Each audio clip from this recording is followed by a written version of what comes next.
Morning everybody. आज जो हम अपना फर्स्ट चैप्टर है dynamics of a rigid body start कर रहे हैं। तो चलिए हम सबसे पहले देख लेते हैं रिजिड बॉडी होती क्या है।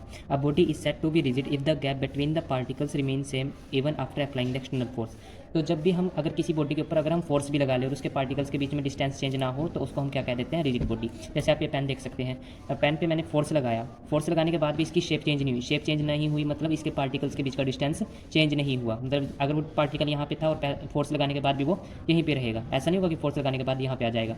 पर कुछ चीज़ें ऐसी होती हैं जो रिजिड नहीं होती। जैसे आपको पता है रबड़, रबड़ को आप थोड़ा सा खींचोगे तो वो बड़ी हो जाएगी। मतलब जो पहले पार्टिकल यहाँ था रबड़ के, वो खींचातानी करने के बाद यहाँ पे पहुँच जाएगा। तो उसके पार्टिकल्स के बीच में डिस्टेंस तो चेंज हो रहा है जैसे हम फोर्स अप्लाई कर रहे हैं, लेकिन जैसे ये रिजिड है ना, इसके पार्टिकल्स के बीच में चेंज नहीं हो रहा। वैसे प्रैक्टिकली देखा जाए तो दुनिया में आज तक एक भी चीज़ रिजिड बॉडी नहीं है।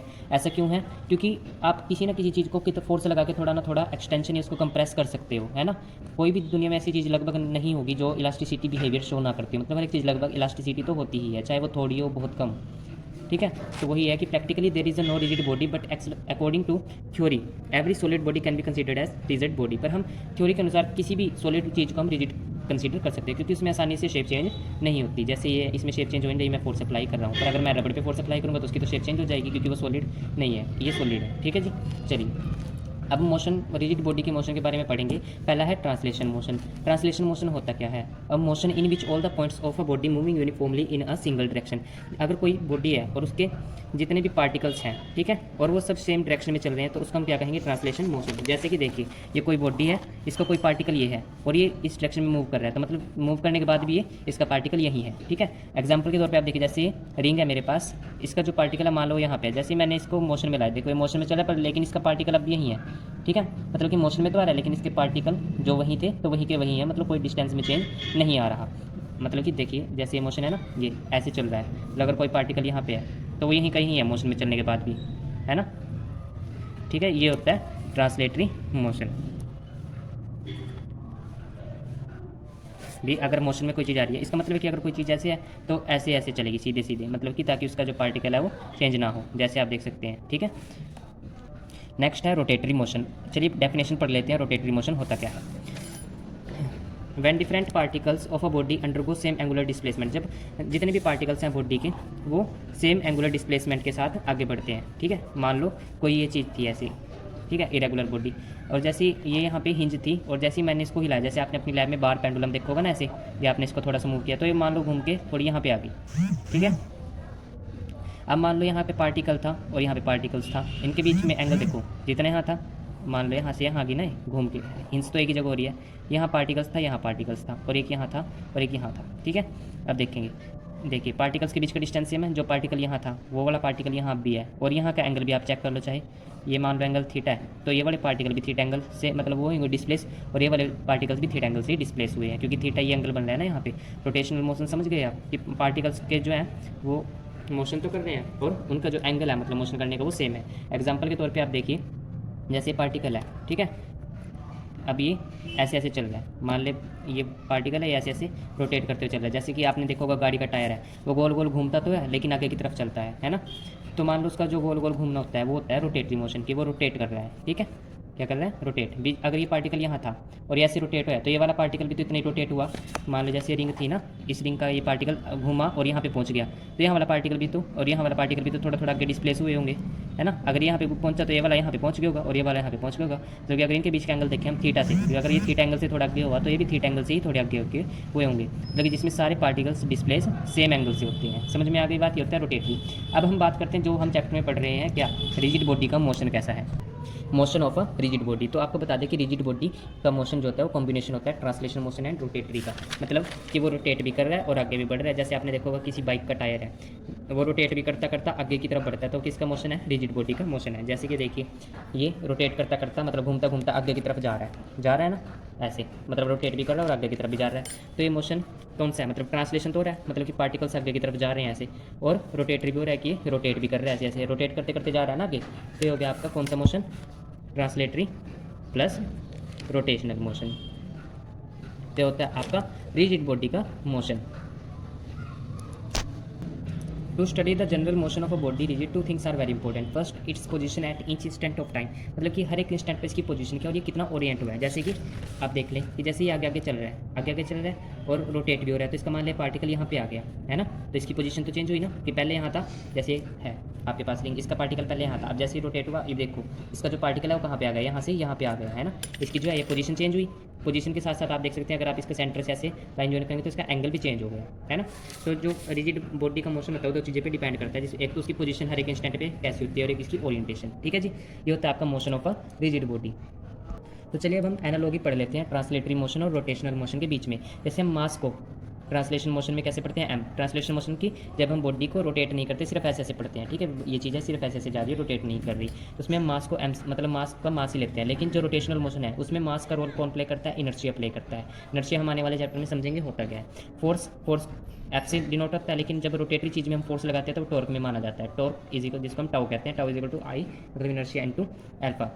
चलिए इक्वेशन ऑफ रोटेशनल काइनेमेटिक्स की, जब कोई चीज़ रोटेट कर रही होती है तो उसके लिए हमें इक्वेशन डिराइव करनी है। मान लो कोई रिजिड बॉडी है जो कि रोटेट कर रही है ऐसे, ठीक है, रोटेट कर रही है, तो रोटेट करने के बाद उसके पास कुछ ना कुछ एंगुलर एक्सेलरेशन होगी, क्योंकि आपको मतलब कोई चीज़ रोटेट करती है तो उसके पास एक्सेलरेशन तो होती है ना, एक्सेलरेशन या वेलोसिटी कुछ ऐसी चीज़ होती है, या तो एक्सेलरेशन होगी या वेलोसिटी होगी। मान लो अगर वो रोटेशनल मोशन में है तो रोटेशनल में एंगल के साथ साथ रोटेट करेगी ना, मतलब कि पहले यहाँ थी चीज़, रोटेट करके यहाँ गई, मतलब एंगल बना रही है बार बार, तो हम यहाँ पे एंगुलर एक्सेलरेशन लेते हैं। लीनियर में हम एक्सेलरेशन लेते थे और इसमें एंगुलर एक्सेलरेशन लेंगे। तो रोटेट कर रही है तो इसकी कुछ ना कुछ एक्सेलरेशन होगी, तो इनिशियल एंगुलर एक्सेलरेशन क्या होगी इसकी, डब्ल्यू नोट। हमने मान ली कि जब ये चीज़ खाली ऐसे पड़ी थी और ये कोई चीज़ रोटेट नहीं कर रही थी, उस टाइम में इसकी जो एंगुलर एक्सेलरेशन थी वो हमने मान ली है कि डब्ल्यू नोट है। जैसे ये रोटेट करना स्टार्ट कर गई, मतलब जैसे ऐसे रोटेट करना स्टार्ट कर गई, तब उसकी फाइनल एंगुलर एक्सेलरेशन कितनी है, डब्ल्यू है।